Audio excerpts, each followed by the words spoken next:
అసలు నా కొడుకు ఇంకా రాజకీయాలలో అడుగే పెట్టలేదు. పెట్టక ముందే వైసీపీ ఇంతలా రియాక్ట్ అవుతుంది అంటే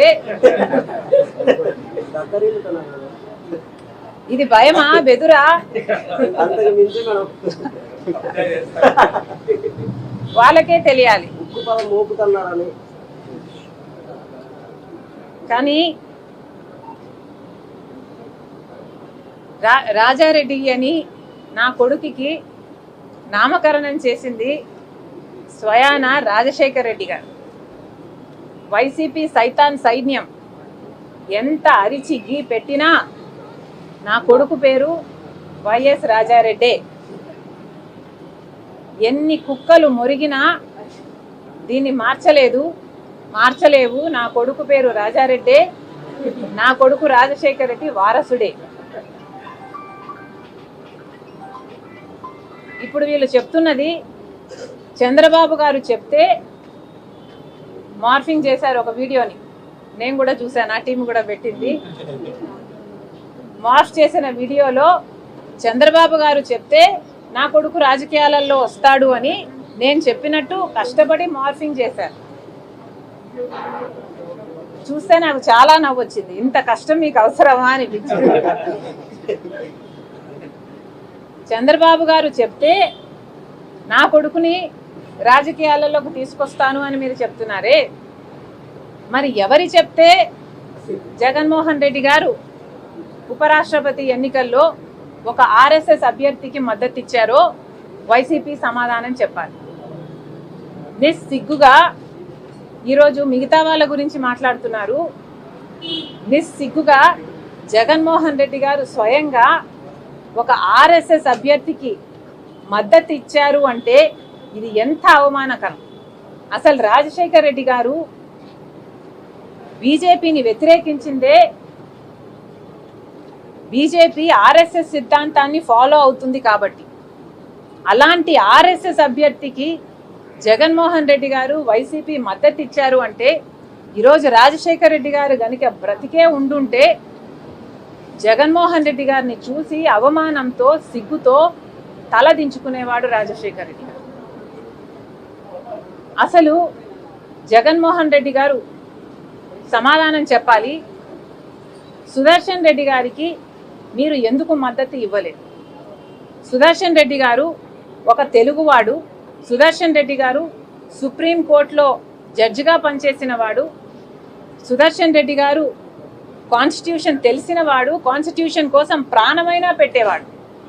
మరి అలాంటి వాడికి జగన్మోహన్ రెడ్డి గారు ఎందుకు మద్దతు ఇవ్వలేదో సూటిగా సమాధానం ఇంతవరకు చెప్పలేదు.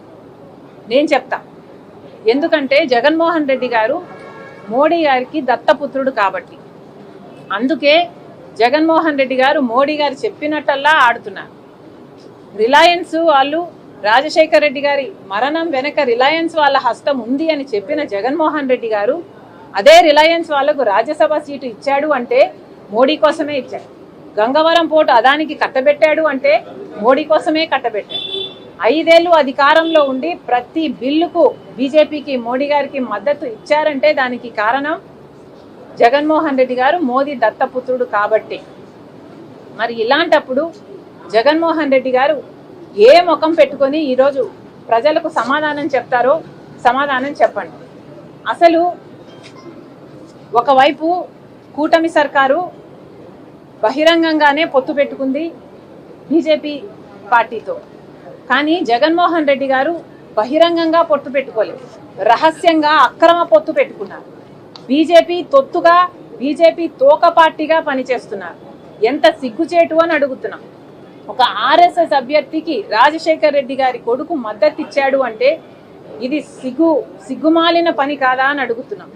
అసలు రాజశేఖర్ రెడ్డి గారి కొడుకుగా వైసీపీకి జగన్మోహన్ రెడ్డి గారికి ఐడియాలజీ అంటూ ఇంకా ఏమైనా మిగులుందా? సమాధానం చెప్పండి. లేక బీజేపీ ఐడియాలజీనే వైసీపీ ఐడియాలజీనా? ఆర్ఎస్ఎస్ ఐడియాలజీనే వైసీపీ ఐడియాలజీనా? మోడీ గారే మీకు పరమ తండ్రా? ఎందుకు ఇలా వ్యవహరిస్తున్నారు? జగన్మోహన్ రెడ్డి గారు సమాధానం చెప్పాలి.